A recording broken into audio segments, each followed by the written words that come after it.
Hello friends, welcome to KSM pack house. நம்ம இன்னைக்கு வந்து சிக்கன் பிரியாணி தான் பார்க்க போறோம். இந்த சிக்கன் பிரியாணி எல்லாருமே ஈஸியாவே சூப்பராகவே நீங்களும் செய்வீங்க. நான் எந்த மெத்தட்ல செய்யறேன்னு நீங்களும் பாருங்க. ரொம்பவே எளிமையான முறையில ஈஸியா செய்யக்கூடிய வகையில இந்த சிக்கன் பிரியாணி பிகினர்ஸ் கூட சூப்பரா செஞ்சிடலாம். வாங்க எப்படி செய்யறதுங்கிறத பார்க்கலாம். வாங்க என்னோட வீடியோக்குள்ள போகலாம். பிரியாணி செய்யறதுக்கு ஒரு பெரிய பாத்திரம் எடுத்து வச்சுக்கிறேன். இதில் ஒரு 2 ஸ்பூன் அளவு நெய் சேர்த்துக்கோங்க. நெய் சேர்த்துட்டு கொஞ்சம் ஒரு டேபிள் ஸ்பூன் அளவு தேங்காயும் சேர்த்துக்கோங்க. தேங்காய் சேர்க்கும் போது நல்ல ஒரு வாசனையோட இருக்கும். அதோட ரீஃபைண்ட் ஆயில் ஒரு 1/4 கப் சேர்த்துக்கிறேன். இதில் சோம்பு, ஏலக்காய், பட்டை, ஸ்டார் பூ, இந்த கரம் மசாலா ஐட்டம் எல்லாம் சேர்த்துட்டு அதோட பிரியாணி இலையும் சேர்த்துக்கோங்க. கட் பண்ணி வச்ச பெரிய வெங்காயத்தை ஒரு 4 வெங்காயம் எடுத்திருக்கேன், அதையும் சேர்த்துக்கோங்க. நான் வந்து இன்னைக்கு ஒரு 1/2 கிலோ பிரியாணி தான் செய்ய போறேன். நல்ல வெங்காயம் வந்து நல்லா வதங்கணும். நல்லா ஒரு 2 நிமிஷம் நல்லா சாட்டே பண்ணி விட்டுட்டு மூடி வச்சிருங்க. ஒரு 10 நிமிஷம் மீடியம் ஃப்ளேம்ல வச்சிட்டிங்கன்னா நல்ல பொன் முருவலா வந்துடும். அந்த சமயத்துல நம்ம பிரியாணிக்கு தேவையான மசாலாவை அரைச்சிக்கலாம். ஒரு 5-6 ஏலக்காய், கிராம்பு 10 கிராம்பு, பட்டை கொஞ்சம், இதெல்லாம் மிக்சி ஜார்ல நல்லா பொடி பண்ணி வச்சுக்கலாம். இன்னொரு ஜார்ல கட் பண்ணி வச்ச தக்காளி ஒரு 4 தக்காளி 5 தக்காளி எடுத்திருக்கேன். இதோட புதினா இலை, மல்லித்தலை இதெல்லாம் சேர்த்துக்கோங்க. இது தனித்தனியா ரெண்டையும் நல்லா நைஸா அரைச்சிக்கலாம்.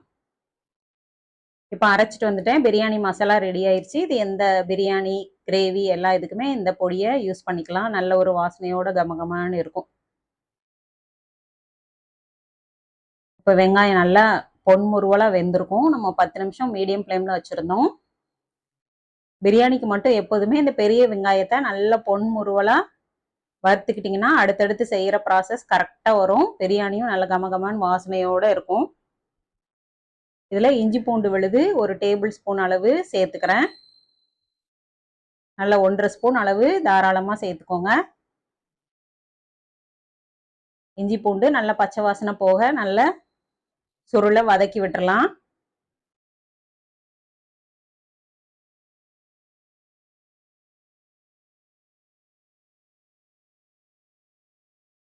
அடுத்தாப்புல நம்ம அரைச்சி வச்ச தக்காளி, புதினா இலை, மல்லி இலை இந்த 3 தான் இதில் சேர்த்துருக்கோம். இதையும் இதோட சேர்த்துடலாம். தக்காளி பச்சையாக சேர்த்துருக்கிறதுனால அந்த வெங்காயத்தோட இதையும் நல்ல சுருளை வதக்கி விட்டுறணும். இதோட காரத்துக்கு தேவையான ஒரு 4 பச்சை மிளகா சேர்த்துருக்கேன். மஞ்சள் தூள் 1/2 ஸ்பூன் சேர்த்துக்கோங்க.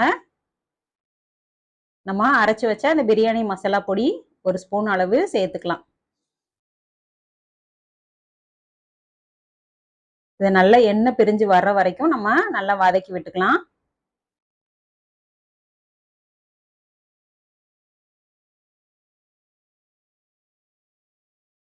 இப்போ நான் கழுவி சுத்தம் பண்ணி வச்சிருக்க சிக்கனை சேர்த்துக்கிறேன். சிக்கன் வந்து 1/2 கிலோ அளவு எடுத்திருக்கேன்.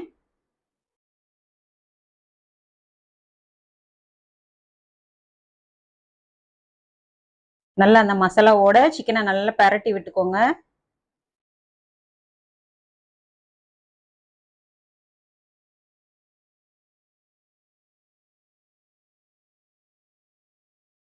நல்லா ஒரு 2 நிமிஷம் நல்லா வதக்கி எடுத்ததுக்கு அப்புறமா இதுல காரத்துக்கு 1 ஸ்பூன் அளவு சில்லி பவுடர் சேர்த்துக்கிறேன்.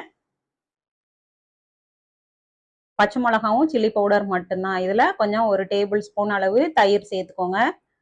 தயிர் சேர்க்கும் போது சிக்கன் நல்லா சாஃப்டா வெந்து வரும் நமக்கு. நல்லா மீடியம் ஃப்ளேம்லேயே வச்சுட்டு சிக்கன் வேகிற வரைக்கும் நம்ம வதக்கி விட்டுக்கிட்டே இருக்கணும். அந்த சிக்கன்ல உப்பு, காரம், மசாலா எல்லாமே நல்லா இறங்கணும். இந்த சமயத்திலே இந்த பிரியாணிக்கு தேவையான உப்பு சேர்த்துக்கிறேன். இந்த சமயத்தில் உப்பு சேர்த்தாதான் சிக்கன்லலாம் நல்லா பிடிச்சு வரும். அதனால தேவையான அளவு இப்போவே உப்பு சேர்த்துக்கிட்டேன். நல்லா இப்போவே ஒரு கமகமான வாசனையோட சூப்பராகவே இருக்கு.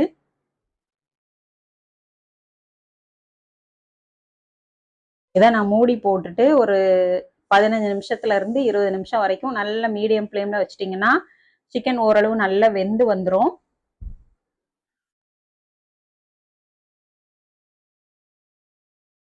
இடையில ஒரு தடவை நம்ம கிண்டி பார்த்துக்கலாம், அடி பிடிக்காம நல்லா கரெக்டா வந்திருக்கு பாருங்க.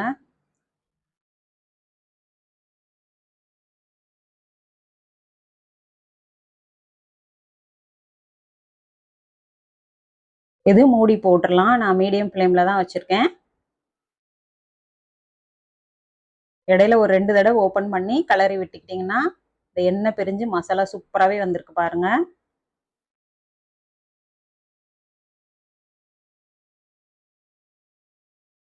இந்த சமயத்தில் நான் 1 கப் அளவு இந்த பாத்திரத்தில் பாஸ்மதி ரைஸ் எடுத்திருந்தேன். அதே அளவில் 2 கப் அளவு தண்ணி சேர்த்துட்டு 1/2 லெமன் பிழிஞ்சு விட்டுக்கோங்க. 1 கப் அளவு பாஸ்மதி அரிசி எடுத்து கழுவி சுத்தம் பண்ணி வச்சிருக்கேன். தண்ணி ஊற்றிலாம் ஊற வைக்கல, ஏன்னா நம்ம ஊற வச்சிட்டோம்னா உடஞ்சிரும். அதனால கழுவி களைஞ்சி வச்சிட்டாலே போதும். தண்ணி கொதிச்சதுக்கு அப்புறமா நம்ம அரிசி போட்டுக்கலாம். தண்ணி நல்லா கொதிச்சு வந்துட்டு இப்போ நம்ம சுத்தம் பண்ணி வச்சிருக்க பாஸ்மதி அரிசியை இதோட சேர்த்துக்கலாம்.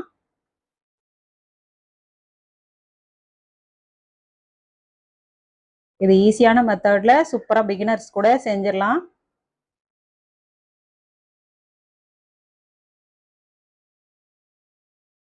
நம்ம ஃபர்ஸ்டே உப்பு சேர்த்துட்டோம், கரெக்டா இருக்கும். நல்லா ஒரு தடவை கலந்து விட்டுட்டு மூடி போட்டுட்டு மீடியம் ஃப்ளேம்லயே வச்சுக்கோங்க. ஒரு 7 நிமிஷம் வச்சிருந்தோம்னா போதும்.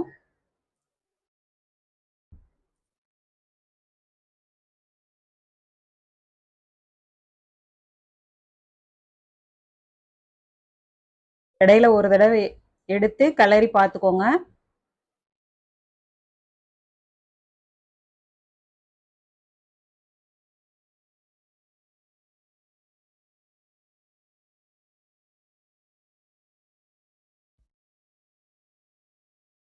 பிரியாணி மட்டும் நம்ம எப்போதுமே ஹை ஃப்ளேம்ல வைக்க வேணாம். இப்போ தண்ணிலாம் கொஞ்சம் நல்லா வத்தி போயிட்டு இந்த சமயத்தில் நம்ம தம் போட்டுடலாம்.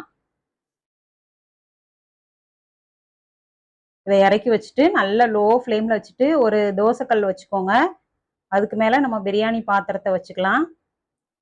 வச்சுட்டு தட்டு போட்டுட்டு மேலே ஒரு வெயிட் வச்சுட்டு நல்ல லோ ஃப்ளேமில் ஒரு 10 நிமிஷம் வச்சுட்டு ஆஃப் பண்ணி எடுத்துடணும். அதுக்கப்புறமா நம்ம ஓப்பன் பண்ண வேணாம். 10 நிமிஷம் ஆஃப் பண்ணினதுக்கப்புறமா அதுக்கப்புறம் திறந்து பார்த்தோம்னா நல்லா பொலப்பொலன்னு நமக்கு சிக்கன் பிரியாணி சூப்பராகவே ரெடி ஆயிரும். இறக்குற ஸ்டேஜில் இதில் நீங்கள் 2 ஸ்பூன் தேவையான அளவு நெய் சேர்த்துக்கலாம். நல்ல உதிரி உதிரியாக கடையிலலாம் வாங்குற மாதிரி பிரியாணி நம்மளும் வீட்டில் ஈஸியாகவே செஞ்சிடலாம். நல்ல உதிர்வாக அடியில் பிடிக்காத அளவுக்கு எனக்கு சூப்பராகவே வந்திருக்கு.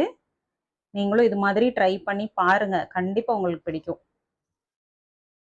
கமகமான வாசனையோட ஹோட்டல் ஸ்டைலில் சூப்பராகவே ரெடி ஆயிடுச்சு. இதுக்கு ஆனியன் ரைத்தா, சிக்கன் 65 இதெல்லாம் வச்சு பரிமாறிக்கலாம். இந்த பிரியாணியை நீங்களும் ட்ரை பண்ணி பாருங்கள். என்னோட வீடியோவை தொடர்ந்து பாருங்கள். Okay friends, thank you.